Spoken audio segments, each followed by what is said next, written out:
Do you think it's possible? I think it's possible. I've experienced some stuff from my youth. I don't know if it was just basically my mind playing tricks on me, thinking that it would happen or something actually would occur. People's souls actually stay behind. Why?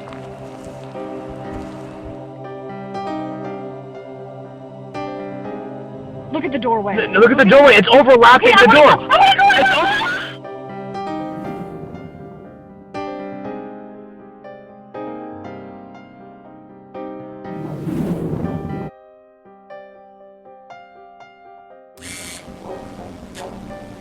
Did you hear that though?